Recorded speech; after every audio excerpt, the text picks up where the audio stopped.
और करें आप, जब मुख्यमंत्री जी ने कह दिया।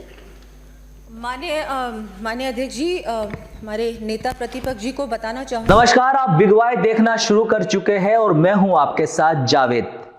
चलिए नजर डालते हैं इस वक्त की बड़ी खबर पर। स्पष्ट कर दिया कि यदि ऐसी कोई सड़क है जो माननीय सदस्य को लगता है कि आवश्यकता है उस सड़क की, चाहे रिपेयरिंग हो चाहे नई सड़क हो, तो निश्चित रूप से मुझे बताएं, हम लोग उस पर कार्य करेंगे परीक्षण करवाने के बाद पूरा उसका। बहुत बहुत धन्यवाद। अगला प्रश्न है।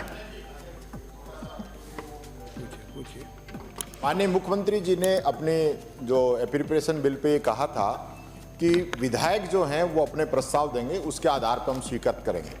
तो आप चाहे कमेटी करें, पर वो कमेटी विधायकों से प्रस्ताव ले, ये तो इंश्योर करें आप, जब मुख्यमंत्री जी ने कह दिया।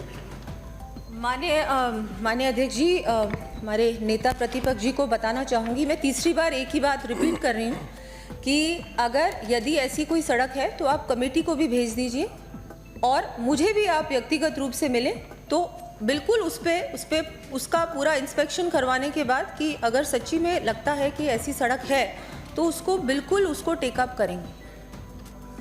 इसमें एक क्लैरिटी की आवश्यकता है।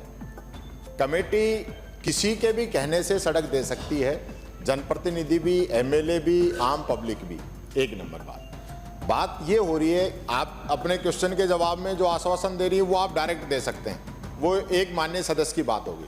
लेकिन जो एक मुख्यमंत्री जी ने जो बात कही है कि भाई जो हमने आपका एमएलए कोटा 23 करोड़ कर दिया, 10 करोड़ पिछला, 10 करोड़ ये, 3 करोड़ रुपए बिल्डिंग का, तो उनका जो कहना था कि वो विधायक की अभिशंसा पे है और कमेटी जो करती है वो बिना विधायक की अभिशंसा पे भी कर सकती है। तो मेरा आग्रह यही है कि मुख्यमंत्री जी ने जो सदन के अंदर बात कही है, माननीय मंत्री जी, उसकी पालना आप कराएंगे क्या?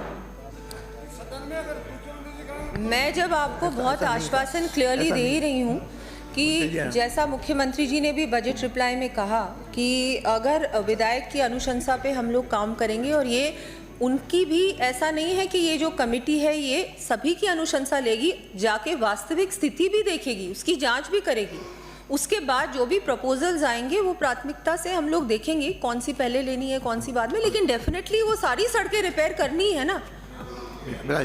अगला प्रश्न है मनीष यादव। हो गया, दो क्लैरिटी नहीं आ रही, कमेटी को दे दो। नहीं आ रही। अरे ऐसा नहीं है मनीष यादव। उसके जब विधायक नेता प्रतिपक्ष बोलो मत, आपने भी यही किया था, जैसा आपने किया था वैसा आपकी परंपरा बनाई हुई है, हम भी करेंगे। अब इसमें मनीष यादव, आपके सदन के नेता जो आश्वासन दे चुके हैं उसको भी आप नहीं मान रहे। मैं उसी को दोहरा रही हूँ कि सदन के नेता ने भी आश्वासन दिया है कि जो हमारे माननीय सदस्य हैं उनकी राय ली जाएगी, उनकी भी वो जो देंगे प्रस्ताव। और इस बार बजट में भी माननीय अध्यक्ष जी, मैं बहुत क्लियरली कहना चाहूंगी, पिछले बजट में और इस बार जितना कुछ मिला है, चाहे किसी भी पार्टी का नेता हो, किसी भी पार्टी के हमारे एमएलएज हैं, ये बिना भेदभाव के इस बार बजट में और पिछली बार बजट में भी हमने दिया है। आपके जो पार्टी के जो एमएलएज हैं उन्होंने भी इस बात को माना है, सदन में एक्सेप्ट किया है कि बिल्कुल इस बार जो ऐसा बजट दोनों बार आया है